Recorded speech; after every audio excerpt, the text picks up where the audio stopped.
and welcome to Kurt's Angle Podcast. It's Kurt Johansson here, and today I'm proud to bring to the Chairshot Radio Network the From the Ground Up series. Now, for those of you that haven't seen From the Ground Up series, you can check out my YouTube page, Kurt's Angle Podcast, to see my interviews with LA Taylor and the Hotshot Karl Parker, both in association with Reach Wrestling. Now, From the Ground Up, it's a series where I speak to the hottest up-and-coming talent from different academies around the UK. These people are the ones that are killing it in their academies and breaking through to the main shows, as well as debuting on other local promotions. Hopefully, from this series, it may inspire those that are wanting to pursue professional wrestling and give an insight of what the life is as a trainee and the sacrifices have to be made. Or you just get to learn about the guys of tomorrow, those of the future, and a different insight to wrestling interviewing. So, that brings me to this debut episode on the Chairshot Radio Network. My guest today is another from Reach Wrestling. It's Aurora. Hello, thank you for having me. It's good to talk to you. Yeah, really excited. To be fair, my first two episodes have kind of still involved you. I think with LA, she spoke highly about you, and then Karl, it's kind of on the opposite direction. Wow. I'm surprised actually that LA Taylor, as I say, had nice things to say about me, because she doesn't usually have nice things to say about anybody. So she did pretty well there. No, it was a nice listen. And you know what? Karl is just Karl, isn't he? He's obviously got a bee in his bonnet because we've got a match coming up. And yeah, he tries to rattle me, but nah, not going to faze me, mate. Good to hear. So to start up with it all, why wrestling? It's one of the most physically demanding professions you can have. So what made you think, you know what, I'm going to become a professional wrestler? Well, that's basically the reason why, because it's so physically demanding and because it's so challenging. As I heard you talking about LA with this, we started at the same time. So me and LA Taylor started at the same time. We went to the same kind of trial day section together. So I am, by trade, if you will, a personal trainer, fitness instructor, which I've done for about 5 years now. Okay. And then before that, I did dance and drama and performance and everything else, all of that kind of thing. So I kind of danced before I acted, and then I acted before I did fitness, and I did fitness before I did wrestling. So it all it felt to me like it was all little pieces of a puzzle that were eventually coming together. Because obviously with wrestling, it's highly active, it's highly physical. There's a lot of elements of performance in it. People always often say it's like a dance. It's, it's the whole thing. So it kind of makes sense. But really the first day that I started wrestling, that did the training, there was an advert for it on Facebook. I think LA said this, and yep. We was kind of looking at it, and I was like, iffing and amming. I was like, I don't know, because I watched wrestling when I was a kid a bit with my brothers. Okay. When I was a lot younger. I'm very, which everyone's gonna be like, boo, Aurora, you suck. But I'm like, I've been a very on and off fan of wrestling throughout the years. I watched it when I was a kid with my brothers. And then when I was a teenager, I thought I was really cool, so didn't really watch it then. You go for that phase where you're just like, oh, wrestling's lame, man. I'm way too cool for that. Or some people do, some people don't, but I really thought I was the one. So I was too cool for all that kind of stuff, So then I grew out of it for a long time. And then I kind of wiggled my way back to it around the same time as I started the training, because I say me and LA go way, way back. She was watching it, and my brothers still were into it and stuff. So I kind of was all like, yeah, I kind of see bits of it and be like, yeah, that's cool. I always had a real profound respect for the performers and the athleticism. And then this advert for this training day came up, and I was a bit like, I don't know if I really be into it, but whatever, screw it. Let's just go and give it a go. And then we went to the training day, just really for a laugh, to see what it was all about. And it was just so much fun. and it was just crazy, and it was really, really, really hard. And I think me being a little bit of a psycho in that way, like I'm just really drawn to stuff that's really hard. I'm really drawn to a challenge. So yeah, we went along to the first day. It was great fun. It was hilarious because before this, I've never even so much as done a forward roll in my life. Because I was like, yeah, I'm really fit and active and I'm on PT, so I'm gonna have like an edge on these guys. I'm gonna go in and smash it. And like, no. I was very wrong. They were like, yeah, we're gonna do some floor stuff now, so we're gonna go for the basic rolls. And I was just like, oh yeah, this part of it that I didn't fully comprehend. So there's me just like flopping about on the floor. But no, it was just, I just saw it as a challenge, something new to do. Went and had a go and loved it. Oh, brilliant. So, with that being said, like, what was it like when you started taking your first bumps? Because, man, they hurt, like, when you're taking the back bumps, and especially those first couple you're doing. Oh, man, like, so on that first training day that we went to, there wasn't a ring there. So that was kind of just like your mat-based stuff and your basic stuff, your lockups and your first sequences and all that kind of thing.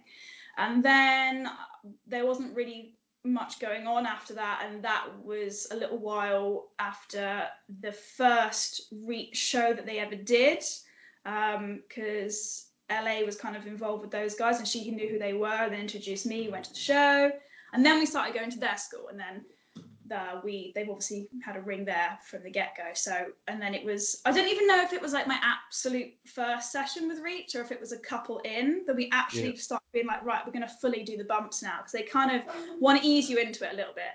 And it is hilarious because like everyone assumes, and I think everyone does, that when you watch wrestling on the telly, they're like, oh yeah, that ring looks really bouncy. It's like a big trampoline with a mattress. Like, lies. Nope. I've been lied to my whole life, and I was not happy about it. I was like, yeah, this is going to be a breeze. My God, the first bump that I took, like a full-on little like baby bump, like, oh, I'm going to just kind of squat down and then I'm going to, fall backwards and slap the mat. Like, oh my God, I thought my organs were going to fly out of the front of my body. It was absolutely horrendous. And then that was the kind of moment, like I always had respect for the athletes and respect for the wrestlers so much. But then I think that was really the moment where I was like, wow, yeah, like this is hard. This isn't just bouncing about in a ring and having a laugh. Like, this hurts, man. This sucks. Yeah. No, like, a bit similar to yourself when I did it before getting football injuries, and I was like, I'm a football coach. This will be a breeze, a bit like yourself with the personal training.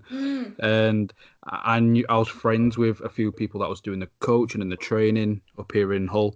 And yeah, they just threw me in the deep end, and I couldn't walk the next day. I was like, wow, mate, that's the same. And like LA was saying as well to you, like, because she was going to Reach a few weeks before I did, because I had like work commitments and the days didn't really line up before my rota change and stuff, so I couldn't get there at the very beginning. But LA Taylor was bigging me up to all the guys, being like, yeah, I've got this friend, she's a PT, she's going to come and join, she's going to be running rings around you. And I was like, no, like, why are you doing this? So the pressure when I started that I felt was like immense. But I did think, I was like, well, I'm like super fit, whatever, I'm pretty strong, whatever, yeah, it's going to be fine. And it's just any advantage you think you might have in other sports, like it's like someone pulls the rug from under you when you start wrestling, because it is just a whole different entity in itself. Yeah, no, 100%. So, was there any like sacrifices and stuff you had to make? Obviously, you've got your job as personal trainer, and to be able to balance that and live the lifestyle of a wrestler, was there any sacrifices you've had to make? Well, I mean, everyone around me is really supportive of it. So, like, I work full time in the gym, and then my personal training is kind of extra as well. I also trade in pole fitness and pole athletics. So Okay. I do a bit of aerial stuff as well. Again, which you think would help me with wrestling, doesn't. So great. So I do that as well. And then I've recently started taking up gymnastics to try to help me out. So there is always sacrifices, because you can't do it all. You can't do everything. So you've always got to give up something. You're not going to see your friends as much. You're going to be a little bit skint because you're going to want to be traveling and you want to be training as much as you can. You want to be getting nice gear and you want to be getting promo pictures done. And so there's always going to be sacrifices. So, you know, I don't really see my friends and family very much because if I'm not training in one aspect, I'm training in another. So there's always going to be sacrifices. Like, you know, you think, oh, I've got a free weekend, and it's like, yeah, no, I'm going to travel somewhere and do this, or I'm going to do some extra training, or I'm going to do this, or I'm going to do that, or I'll get this one evening, you know, a week free with my partner, and then it's like, yeah, now I'm going to start taking up doing gymnastics to get better. So there's always going to be a little bit of sacrifice. But to be honest, like, my work is really supportive.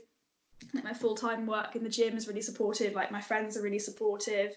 My family is supportive. So we're kind of making it work to keep everybody happy. So there's always going to be sacrifice. It's not easy, but at the same time, I think, to be honest, I'm actually really lucky that I've got a good support network around me. No, 100%. And that's good to see, like, through your, like, social media, it shows that it's as if your family kind of get involved in stuff as well.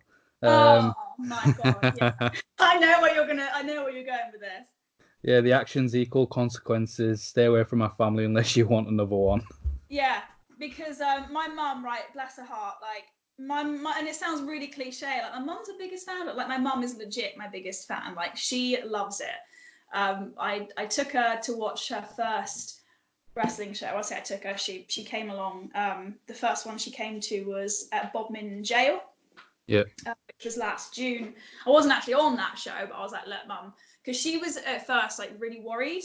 She was really worried about it. She was like, oh, I just don't, you know, I tried to like kind of show her clips and stuff. Oh, this is what I'm doing. And she was just like so worried about me. She's like, you're going to get hurt and it's really bad and you shouldn't do it. You know, you've got your work to think about and you can't do this, you're going to get really hurt. And I was like, look, yeah, like, there's risk to it, mum, but like, you need to come and see what it's all about. I think you'd enjoy it. Because my family, we were entertainers, children's entertainers, performers, and my mum and dad travelled with the circus when they were younger. Oh, wow. When they were sort of about my age. And once my mum came to watch it, she understood it. She got it. She said, I get it now, because it's very similar to like the circus, because you pull up with the van, you get the ring out and you all set it up together, you all pack it away together and everyone does their bit. Someone's working the door, someone's selling raffle tickets. And she was like, it's just like traveling with the circus. So she gets it. And she came to watch the show and it was just fun because she's a wild woman anyway. She's a wild woman. And I don't know whether she was, you know, more impressed with like the atmosphere or the athletics or just the muscly men in pants. I don't know what she enjoyed more, but she loved it. And then since then, I think she's been to pretty much every Reach show. She's been to all the academy shows. She's seen all of my matches bar one, but she really wanted to come. But it was me in LA. Taylor went to Bournemouth. Okay. And obviously Cornwall to Bournemouth is quite a stretch. She's like, I'm gonna come. I was like, Mum, come on, like, because she's not a well woman, you know, she's got some health problems and, you know, she's got a stick and she can't really drive very far or sit very long. She's like, I'm gonna come and support you. I'm gonna come to Bournemouth. I was like, Mum, honestly, like, it's fine. You don't have to come to everyone. But she's super supportive. And then at the last academy show, so coming back to that, the last academy show, like, you know, my mum she always sits right at the front. She is there. She is shouting and whooping and yelling. And it was with me and Adira had a match. And my mum is like shouting. She's getting involved. And Adira's really laying it in. You know, she is a big girl. She's tough. She's strong. And she's laying it in on me. And my mum ain't having it. She's not happy. So she starts shouting. She's getting up out of her chair. But then Adira rolls out of the ring and she gets right up into her face. And I'm like, no, that's not happening. Like, you get back in here and if you've got a problem, you can come and talk to me. So that's where that kind of came from. But my mum, she'll stand up for herself. You know, she was standing up, she was right in her face. She was like, if you want to go, love. You know, she's got a walking stick. She ain't afraid of anybody. No, it's good to see that she's like fully embracing it for you and getting involved in the shows as well. That sounds great. Yeah, she loves it. So, how long had you been training before you had your like first match in front of an audience? me see. So that was the September of last year. Move my chair around. Hang on. There we go. Yeah. So it was September of last year that we had that match, and then before that, probably like kind of on and off. It had probably been the best part of a year, probably, because when we first started training with Reach, the training was actually every other week. Okay. And then there was a time when I couldn't get there for a while because of work commitments and something like that. So I think from actually literally starting training to the match, it probably was about a year, but the first few months were a little bit here and there and off and on, but yeah, from actually the date of starting was probably best part of the year. Yeah, really. Who was that first match against? That was with LA Taylor. Okay. That was me versus LA Taylor. That was September, maybe like the 14th, on that second week of September. And that was at the William Sutton Memorial Hall. That was like the Rise. So that was our first ever Academy show. So that was everyone's chance to kind of represent the Academy and represent Reach and everything. And that's what we did. Yeah. So I kind of see like a common theme here. It's like you and Ella, you obviously you started out together and you go way back. You had your first match against each other. You've wrestled each other numerous times. Obviously, you faced each other. I think it was Winter is Coming in October 2019. Was that your first show on the main Reach shows? It was, yeah. That was our second. That was both of our second ever match. Wow. And it was our first time on the main roster, so that was just wild. Wild. So obviously, one match in, you get told, right, I'm putting you on the main show. You two are going to be going against each other. How did you feel about that? Like the pressure or? Mate, I can't even begin. Like, I'm a really anxious person. I have anxiety, and I was nervous enough for the first one. Like I can't even begin to explain how nervous I was, and it was really kind of daft because I thought I'd have some kind of advantage as well on the performance aspect, because since I was literally a kid, like barely before I can even remember, I was entertaining, and then I was dancing and performing, and then I was in plays and doing all this kind of stuff. And then I thought again, the performance side of it, this will be easy. I obviously get nerves, everyone gets nervous, but I was like, yeah, I'm not going to get too nervous, just going to go out there and perform in front of audiences hundreds of times, it's going to be fine. But oh my God, it's a totally different ball game. It's not the same as memorizing a script or doing like a comedy sketch or learning a dance, and I don't know how or what makes it so different, but it is so different. And the nerves that I had just going into the first one were insane, like to the point where I remember in the morning we were driving, because I live in Cornwall, we were driving to Plymouth, and I was in the car, had my goddamn hair curlers in, and the makeup on, and my little wheelie bag with all my kit in, just thinking, I was just literally sitting in the car just thinking, how mad would they be if I just didn't turn up? I was so nervous. I was like, I just don't think I can do it. So all of those nerves were bad enough going into the first one. We did the first one, and the first one went pretty well, went pretty much, without a hitch. And, everyone loved it, and it was great. And I was like, oh, okay, it's cool. I was so relieved it was over, because for me, it was such a big build up for this match, and I was so nervous, and we worked really, really hard and put this together, and we were training, trying to get it good, and I was just a mess. And then we did it, and it was a big a big relief, right, the first one is done, now I can just have a little bit of time off, and I can kind of, and then it was, I think, 2.5 weeks or 3 weeks, and until the next one, because on that day they were like, yeah, we're going to put you on Winter is Coming. And I literally, my initial reaction was like, oh my God, that's really awesome. We did a good job, and they want to put us on the big show. And my second reaction was, oh God, oh God, I'm going to do it again. I've just done it, and now I'm going to do it again. So it was petrifying, and to be honest, with that show, the nerves did get to me.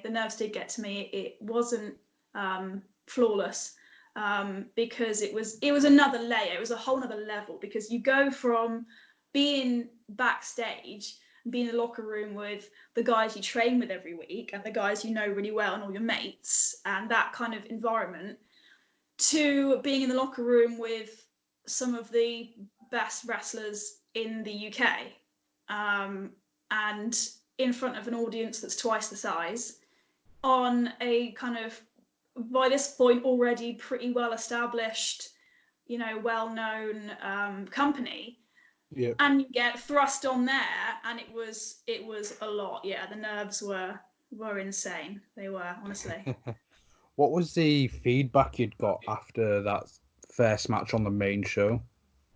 Well, it was a little bit mixed. I mean, as I say, it was our second ever match, so it I'm not saying that it was awful, because it wasn't, but it didn't go absolutely without a hitch, and it was just like, you've got to take your time a little bit more, be in the moment, kind of try to relax into it and be a bit more precise with things, and it was obviously very constructive, nothing like that. I mean, it was our second ever match. It was our second ever match. So I was just happy to bloody be there. But, we worked the crowd, and say the crowd work was good, had really good feedback for all the crowd work and the character stuff. But as to be expected, there's a lot of things to improve upon, being our second ever match, of course. But what a great learning opportunity. There's no, which I'm learning more and more as I go along, is there's no real downside. There's everything's a learning opportunity. So even if you do go out there and even if it's only in your mind that you don't do a great job and someone says, oh, look, could have done that better, could have done this better, what a great learning opportunity. So everything's a positive, because those 2 or 3 things I can now get better at. So it was nothing but positive. Yeah. Brilliant. So what's the best bit of advice you've been given by somebody, whether that's Jason King, Grayson Reeves, or one of the other more experienced colleagues? So I think one of the best bits of advice I think I've been given so far, and I think I've probably heard it from a couple of people, but it really sticks out to me, was when we had a seminar with Eddie Ryan. And we do actually we're really lucky at the Academy. They get a lot of amazing guys in for us, We've had James Mason, Eddie Ryan, Joel Redmond, Luke Phoenix. We get loads of really awesome people in. So we're so lucky in that respect. But a seminar that we did with Eddie Ryan, this was a little while ago now. But he just kind of said to us and explained to me as well, don't worry about the things that you can't do, because I'm a little bit of a perfectionist, and as I say, I have anxiety, and in my mind I'm just I have to be able to do absolutely everything perfectly first time. Every match must be perfect, every step perfect, and then if it's not, then I really beat myself up and I get really down on myself and I get really upset. And I don't know, I think we were doing something and I was learning some little sequence or some move, and I was just finding it really hard, and I was like, I just don't think that this is something that I can do. And he was like, that's cool. And I was like, what? He was like, yeah, it literally doesn't matter. It doesn't matter if you can't do it, because you might not be able to do that, but you can do 5 other things that somebody else can't do. So not everybody has to do everything, and that's okay, because if everybody could do everything exactly the same, then it would be boring. And I was like, oh, you're right. So I shouldn't be beating myself up that I can't do a bloody moonsault off the top rope, because I can do something else, that makes me different. Yeah. So that just kind of changed my perspective a little bit and made me feel so much better, in him just saying, you don't have to be able to do everything. You just have to be able to do what you do and what you can do comfortably and safely, that's in your wheelhouse, that you can make look good and work into your character. You don't have to do the stuff that guy can do, because then what's the point if you're the same thing? And I was like, oh, that makes so much sense. So that's just helped me so much, because, you know, if we're all trying something, or, you know, and if I'm just not really getting it, or, you know, I'm not going to beat myself up and go, oh, I can't do it, oh, I can't be a wrestler, I'm the worst person ever. I'll just sort of go, okay, well, I can do that thing really well, so. So you mentioned your character, like, describe to everyone, like, who is Aurora? Who is Aurora? Well, like everybody always says, is that your character, the best characters are always the ones that are kind of based on yourself but turned up to 11. And I think Aurora is mainly based on myself. She is a fighter in a sense that she just will not give up. She will not let up. She's just has a very strong and very realized set of ideals and goals, and that is it. She's just unwavering. She is, you know, this is what's right and this is not, and will not stand for somebody bullying somebody else, somebody trying to, you know, pick a fight. She just will not stand for it. So it is kind of like myself dialed up, but in kind of more of an extreme way. And because I'm just really stubborn. I'm really stubborn, and even if I should give up on something, I just won't. I just can't. I'm like, no, I've started this now. I'm going to see it through, even if it kills me. And that is what Aurora is. So she's not scared of anybody. She will fight anybody.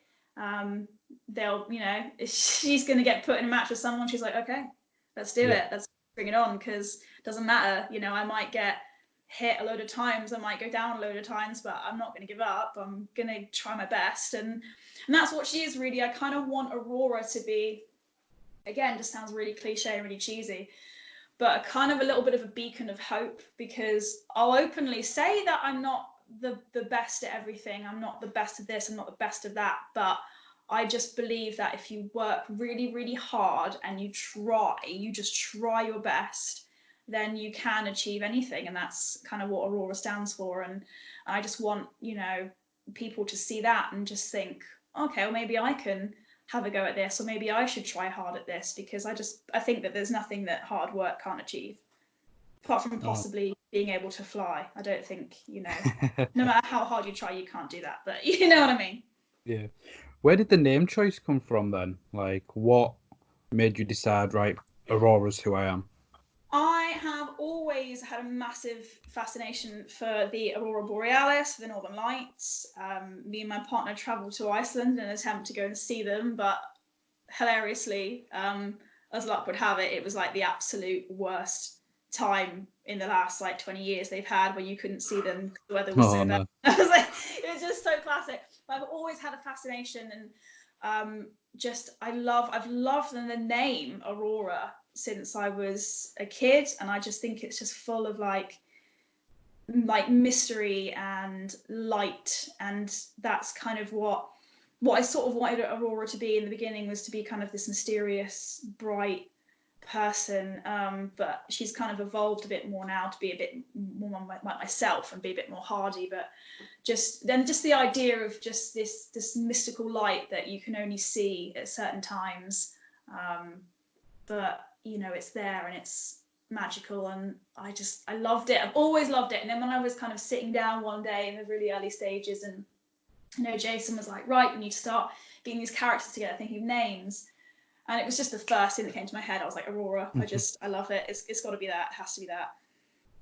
Is that where like the colour scheme for some of your like your ring jacket and stuff comes from then? Yeah. I mean, eventually I'm hoping to get some actual ring gear made that's either got the Northern Lights pattern on it, or it's those sort of colours, that kind of thing. But and just like the colour scheme and everything, I kind of want it to flow into that eventually, when I kind of get things a bit more realised and a bit more, but that is where the colour scheme comes from, because I just love it. I just think it's so pretty.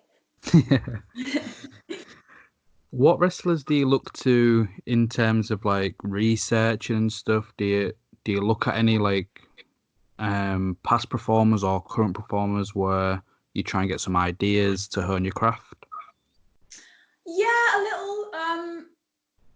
Like, again, it's gonna sound super cliche, but like I love Millie McKenzie, and I will just watch loads of her stuff and want to be like her in every way. It's super cheesy and super cliche, but I just think she's great because again, I tend to look for people and I find inspiration in people that and don't necessarily do all of the crazy super flippy dippy stuff just because, like, even though I'm kind of going to gymnastics and I'm trying to work up to some more of this stuff, I just know that that's not really me, and that's okay, because I spent so long telling myself that if I didn't do this stuff then I couldn't be a wrestler. But then I really started looking towards people that don't necessarily do all of the crazy flippy dippy stuff but are still amazing wrestlers. So I do kind of look to those kinds of people, because I mean, yeah, like a lot of them can do the odd bit here and there, but that's not what they're known for. Yeah. So I do kind of look to people like that, to kind of, oh, it sounds selfish, make myself feel better, because I know that if I'm looking at them and they're smashing it, then okay, well maybe I can do well too. Yeah, because it's all about like focusing on your strengths and making sure you perfect what you're good at rather than doing everything at an average level. Yeah, exactly. Focus on what are your strengths, and then like you're going to gymnastics. So if you did manage to maybe hit a moonsault but save that for the big moments and stuff like that, then Yeah, you don't have to be exactly. doing it every single match. Yeah, exactly. And like I say, it's keeping it different, because I do feel like wrestling is, in some aspects, moving towards all of the high flying stuff, because it is really impressive. People want to see it, and that's fair enough. But it is going to get to a point where if everybody's doing the same, it's not going to be impressive anymore. Because the first time I saw someone do a moonsault, I was like, "Oh my god, look what he just did!" Ah!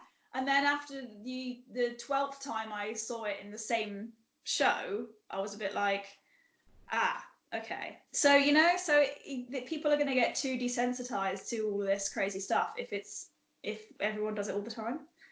Yeah, no, 100%.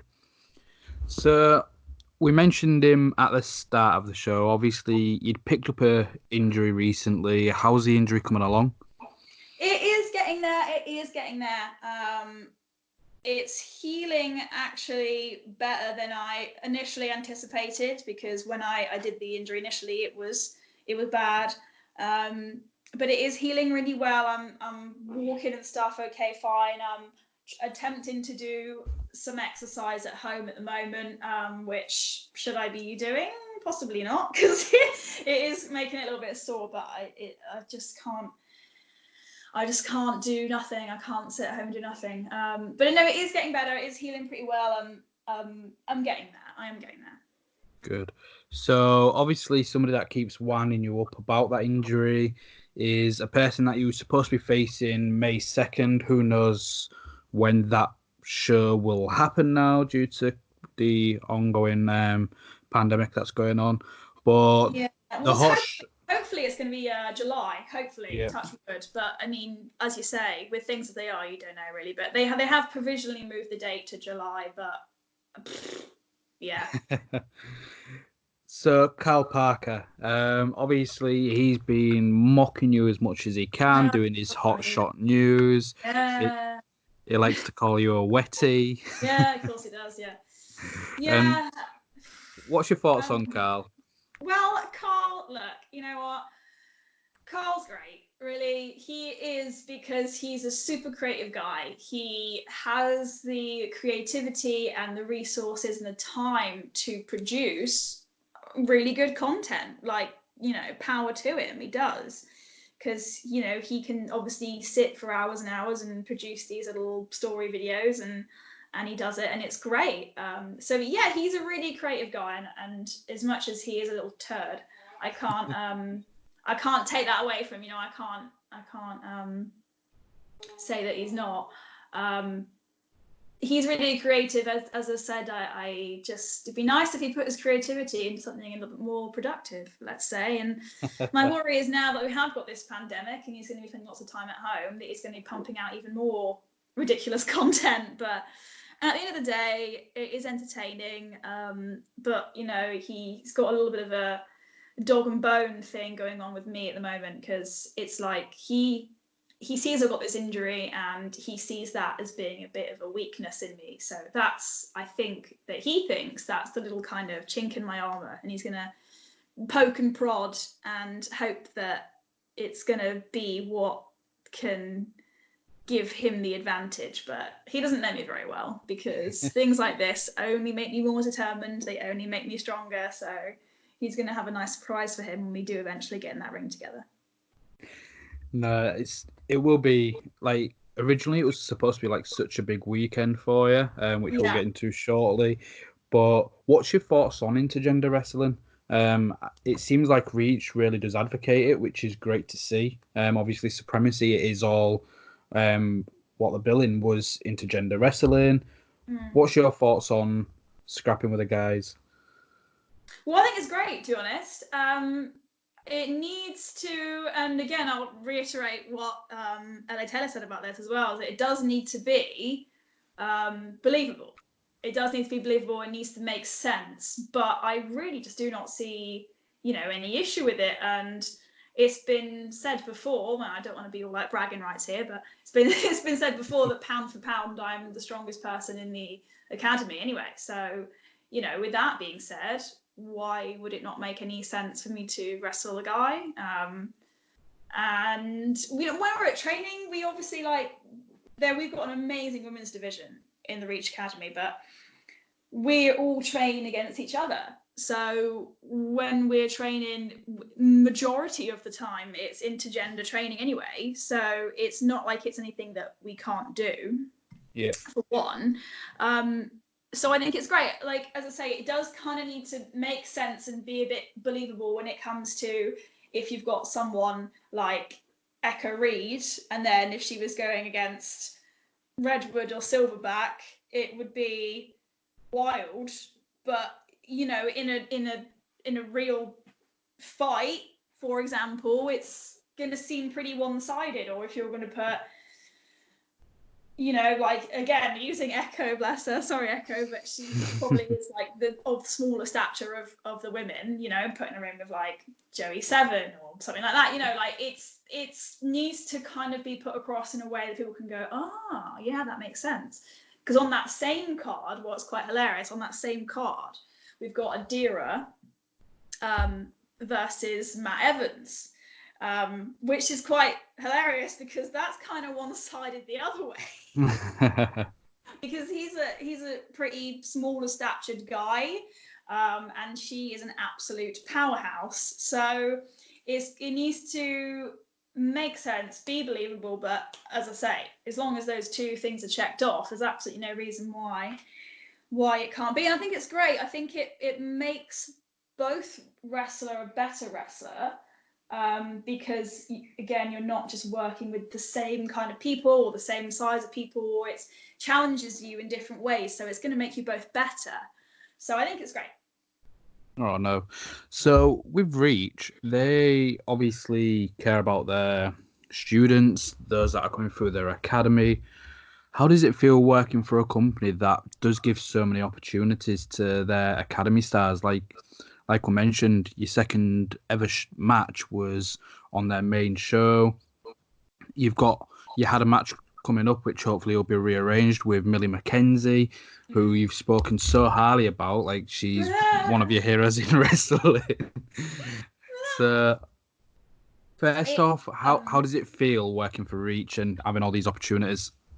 It's so awesome. I am so bloody lucky, honestly, because I kind of rolled, tripped and fell into wrestling anyway.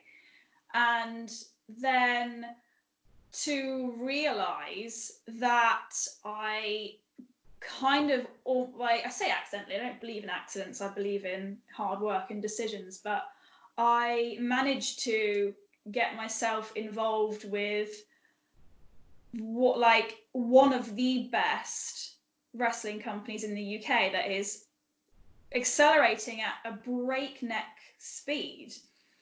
And I managed to get myself involved with this amazing company. Like, what the hell? How did I manage that?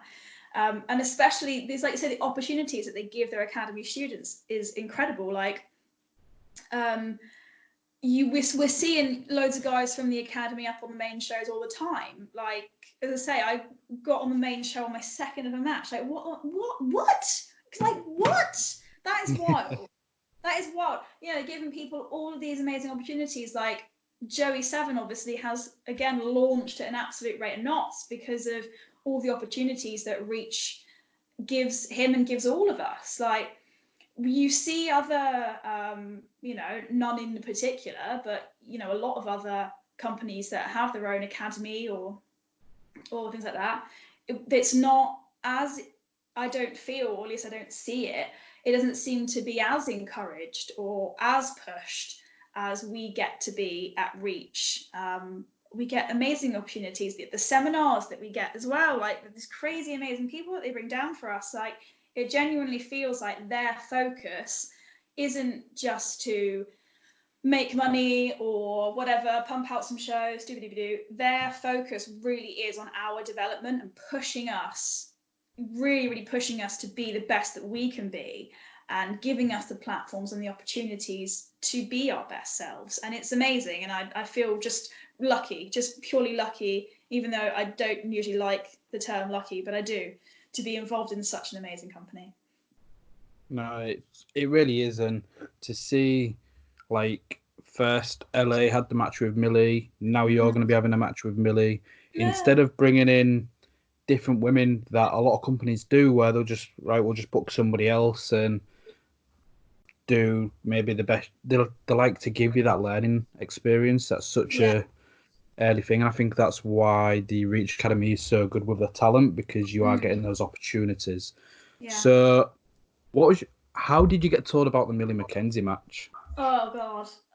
Well, I'm sure you might have seen the video online of me being told about it. And yeah, it just landed on me, and it was just like, oh yeah, so by the way, you know, you're injured, and you know, you got your match with Karl Parker coming up, but yeah, so the next day you're going to be in Millie McKenzie. And I was just like, what? And I just, even now it's surreal, because I'm not even joking. I'm not just saying it to be cute. Like, she literally is my favorite wrestler. Like, she is, and she is amazing. I look up to her, and like, my character is inspired by her, and the things I do are inspired by her. And she's the bloody champion, and I am the absolute grassy ass as they come newbie. And I'm gonna have a match with her, and I'm like, what? Like, it's completely surreal. And I've been freaking out about it ever since, and I will be freaking out about it until I go in there, and then I'll be freaking out about it after I'm done as well. Nah, you deserve it, and I'm sure like the experience of it will be fantastic, and be looking forward to watching that back. Obviously, a lot of the Reach shows everybody can find online with your fight site, so you can get signed up to there. There's some fantastic content on there as well, so make sure you do. And speaking of like upcoming shows, 728 days later. Yes. It was supposed to be July 4th. Who knows when it'll be now, but there's the Academy Battle Royale, so you're going to be on the show of the biggest independent show in the southwest of England of all time, and the biggest show outside of WWE. How does that feel? When you say it like that, like, you're just making me nervous now. No, it's going to be, again, what an amazing opportunity, like, to be in front of an audience that size in your local sort of place in the southwest where you're from, with the company that created you essentially with all of your pals. Like, it doesn't get any better than that, does it? Honestly, it does not get any better than that. But yeah, when people say it like that, oh, you're going to be in the show, and I'm just like, gulp. Huge gulp. That's a lot of people that are going to be watching. But no, it's amazing. Like, it's so exciting, and as I say, like, it does not get any better than that. They're just dropping this amazing show on your doorstep, and it's just mind-blowing. So what's your thoughts going into that, dear? Because obviously it'll either be Joey 7 or LA that'll be walking into that show as champion. Like, you and LA going at it forever. Like, what if you have to go at it for that title? Then go at it. I will. Again, it'd be an amazing opportunity, and I don't like to let opportunities pass me by. So I will be putting in my stint. I'll be working as hard as I possibly can, leading up to it, during it, after it.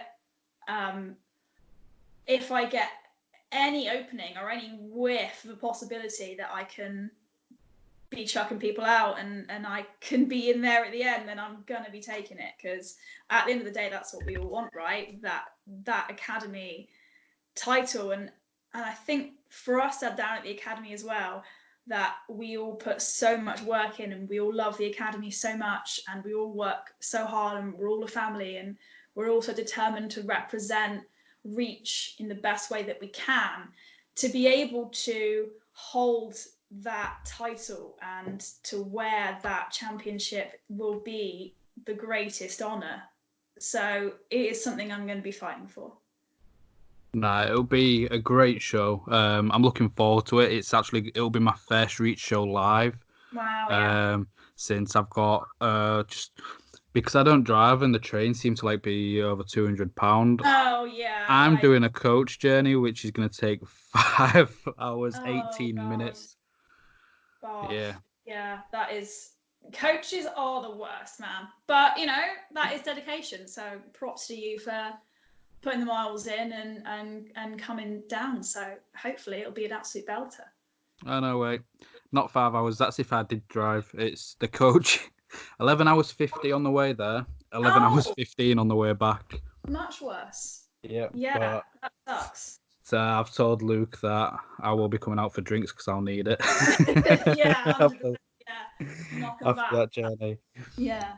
But no, so if anybody is in like that southwest area, or you can travel to Plymouth, make sure you head over to Ringside World.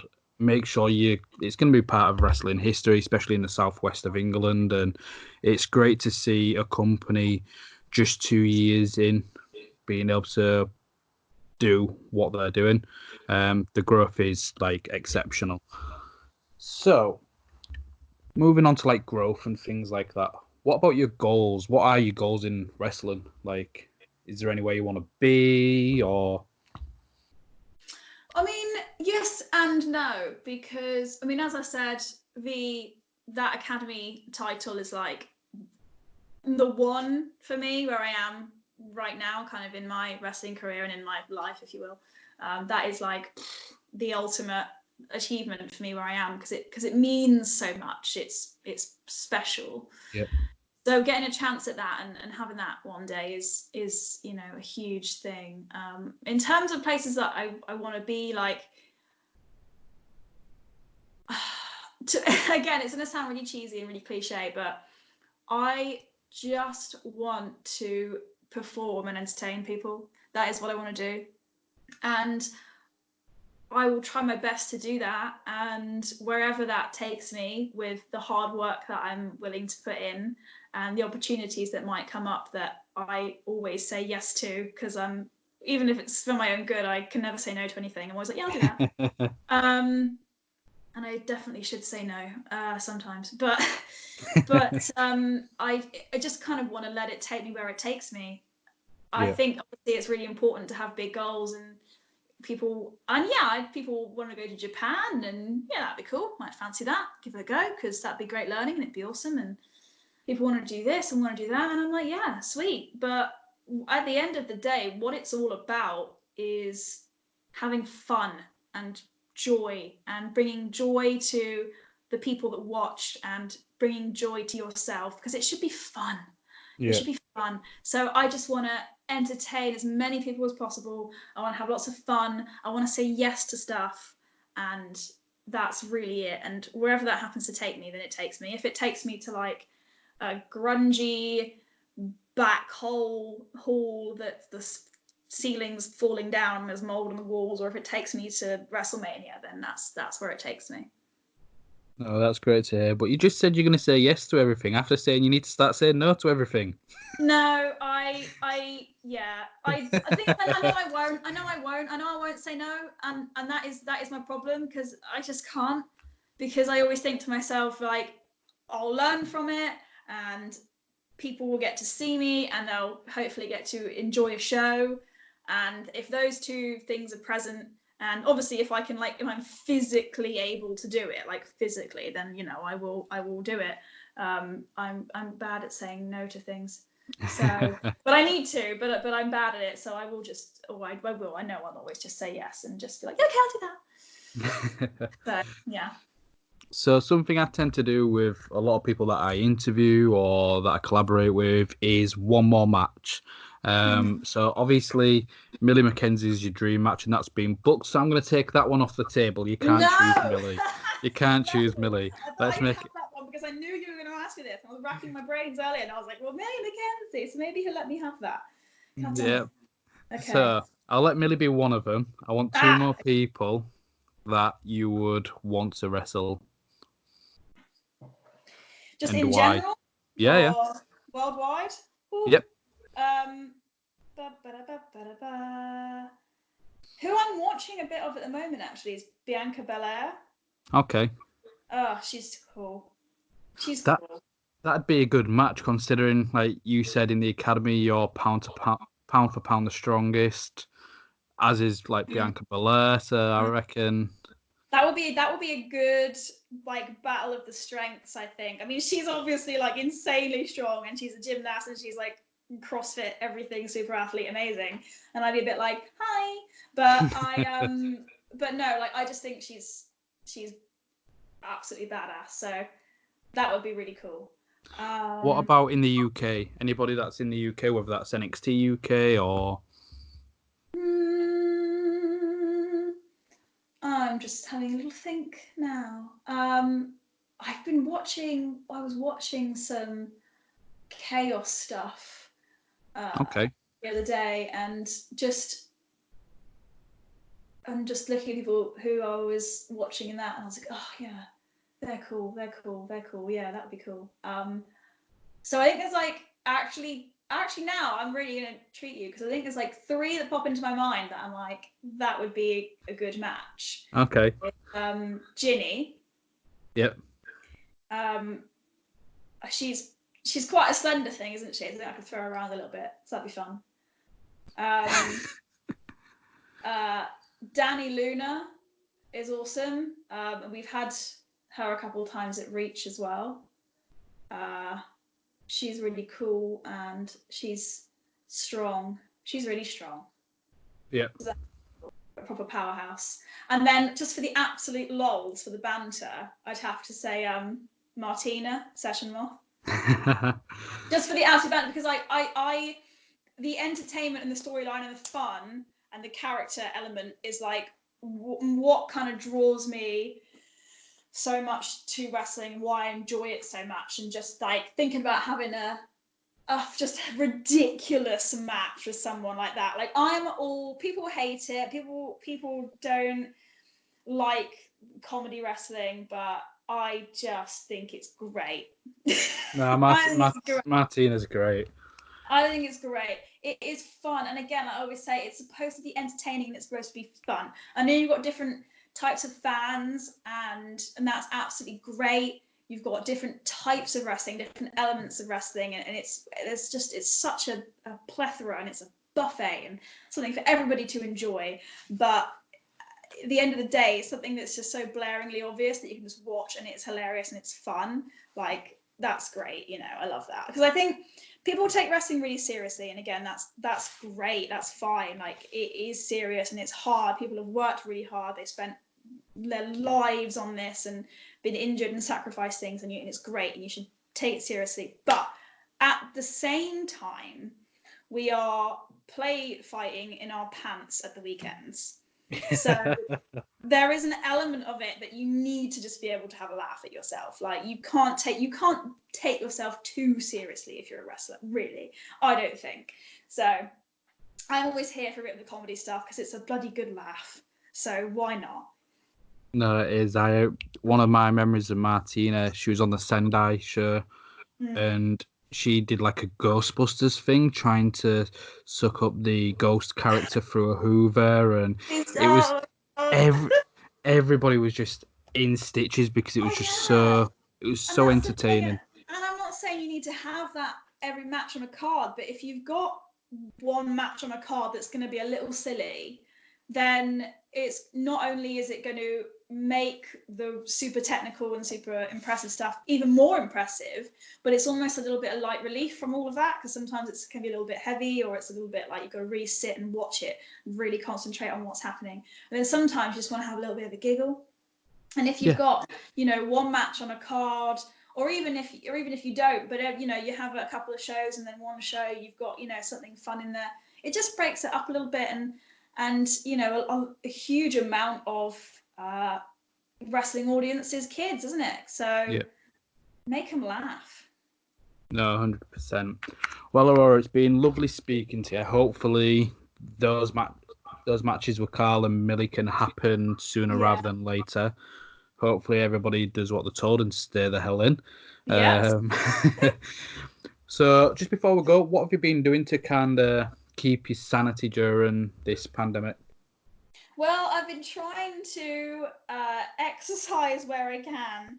I'm a PT is my kind of bread and butter. So I am trying to help other people a little bit with some little home workouts and things that they can do.